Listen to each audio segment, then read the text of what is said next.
Hello friends, জয় মোহনবাগান। আগামীকাল বিএসএফের বিরুদ্ধে নামছে আমাদের মোহনবাগান।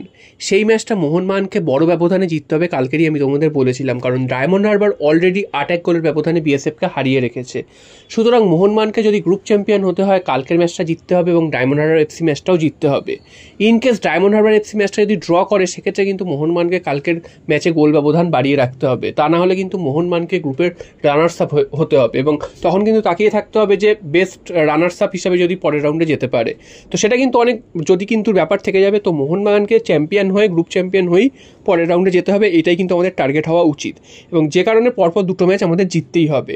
তবে হ্যাঁ, সামনে এখন বিএসএফ ম্যাচটাই আমাদের ফোকাসড হওয়া উচিত এবং সেই ম্যাচটাই কিন্তু আমাদের অবশ্যই 3 পয়েন্ট নেওয়াটা জরুরি এবং সাথে যতটা সম্ভব গোল ডিফারেন্স বাড়িয়ে রাখাটা জরুরি।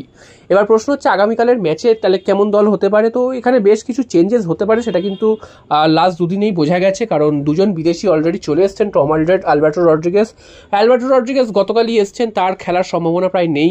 টম অলড্রেডের খেলার সম্ভাবনা উজ্জ্বল, তিনি কিন্তু ডিফেন্সে থাকবেন তেমনটাই শোনা যাচ্ছে, অর্থাৎ ডিফেন্সে দীপেন্দুর সাথে টম অলড্রেডকে আমরা আগামীকালের ম্যাচে দেখতে পারি এবং অবশ্যই সুভাশিস বোসেরও নামার সম্ভাবনা আছে। তবে সুভাশিস বোস হয়তো পরে সাবস্টিটিউট হিসেবে নামতে পারেন, তবে দুটো উইং ব্যাক হিসাবে বা রাইট ব্যাক, লেফট ব্যাক হিসাবে কিন্তু অভিষেক সিং এবং আরেকদিকে আশিস রাই এরাই কিন্তু খেলবেন।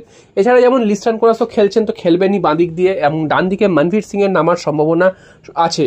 আর ওপরে তো যেমন সুয়েল ভাট রয়েছেন, কিয়ান নাসিরি রয়েছেন, এরা তো থাকবেন এবং দেখা যাক মোহনবাগান আগামীকালের ম্যাচটা কীভাবে বার করতে পারে, কারণ আগামীকালের ম্যাচটাতে গোল ব্যবধান বাড়ানোটাই আমাদের লক্ষ্য। আমরা এই বিএসএফের থেকে অনেকটাই শক্তিশালী, আমরা জিতবো এইটা কিন্তু আমরা ধরেই রাখছি। তো এটা নিয়ে আলাদা কিছু ভাবার কোনো জায়গা নেই। তো কতটা গোল ব্যবধান বাড়িয়ে রাখা যায় সেটা কিন্তু একটা বড় ম্যাটার এবং অবশ্যই যারা খেলছেন, যারা সুয়েল আহমেদ ভাট বা কিয়ান নাসিরি, এরা যদি গোলের মধ্যে থাকে, এদেরও কিন্তু কনফিডেন্স বাড়বে ভবিষ্যতে, এটা কিন্তু আমাদের কাজে লাগবে আমাদের দলের জন্য। এবং অবশ্যই আগামী সোমবার দিন রাত্রিবেলা কিন্তু জেসন কামিংস তিনি শহরে চলে আসছেন এবং জেমি ম্যাকলারেন কবে আসবেন, দিমিত্রি পেটারস কবে আসবেন সেটা এখনও জানা যায়নি। তবে আগামী সোমবার অর্থাৎ আগামীকাল রাত্রিবেলা মধ্যরাত্রে জেসন কামিংস কিন্তু চলে আসছেন। তো মোহনবাগানের মোটামুটি বিদেশিরা এক এক করে চলে আসছে, যদিও এই জিনিসটা অনেক আগে হওয়া উচিত ছিল, তাহলে মোহনবাগান কিন্তু এই ম্যাচগুলোতে বিদেশিদের খেলিয়ে অনেকটাই কিন্তু দেখে নিতে পারতো। তো সেটা হচ্ছে না এবং এফসির আগে কিন্তু আমাদের এই একটা সুযোগ ছিল এই টুর্নামেন্টটা খেলে অনেকটা নিজেদেরকে মানিয়ে নেওয়া। তো বিদেশিদের কিন্তু এই জিনিসটা বা ম্যানেজমেন্টের এই জিনিসটা অনেকটা আগে ভাবা উচিত ছিল, অনেক আগে প্লেয়ারদের আনা উচিত ছিল। তো যাই হোক, যেটা নেই বা যেটা হয়নি সেটা নিয়ে ভেবে লাভ নেই, আমাদের কি হতে পারে সেটা নিয়ে ভেবে লাভ আছে এবং আস্তে আস্তে আমাদের দলটাকে সেট করে নিতে হবে এবং এইসব ম্যাচগুলো কিন্তু দেখে নেওয়ার ম্যাচ, যে কীভাবে দলটা সেট করা যায়, কীভাবে কোথায় ফাঁক ফোকর রয়েছে। আগের দিন দেখেছিলাম যে ভারতীয় প্লেয়াররা খেললেও অনেকগুলো কিন্তু ফাঁক ফোকর, ডিফেন্সের সাথে গোলকিপারের একটা মানে কমিউনিকেশন গ্যাপ হচ্ছিল, যার কারণে কিন্তু অনেকগুলো গোলের সুযোগ তৈরি করেছিল মোহামেডান। সেটা কিন্তু মাথায় রাখতে হবে, কারণ এই জিনিসগুলো যদি এইসব ম্যাচে হয় সেখানে কিন্তু অনেক মুশকিল হয়ে যেতে পারে। এবং তারপর আপুইয়ার মতন প্লেয়ার, তিনি মাথা গরম করে লাল কার্ড দেখলেন। তো আপুইয়ার একটা ভালো খবর দিই যে আপুইয়ার কিন্তু একটা ম্যাচই সাসপেন্ড হয়েছেন, তাকে কিন্তু ডায়মন্ড হারবার এফসি ম্যাচে আমরা দেখতে পেতে পারি।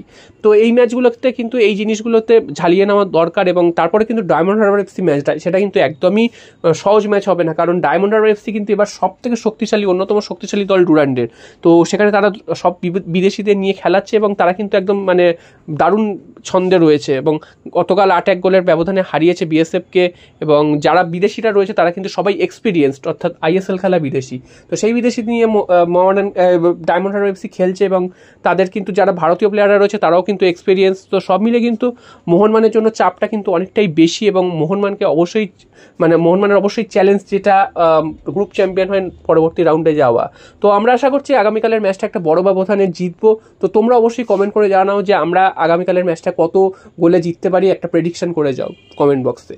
জয় মোহনবাগান।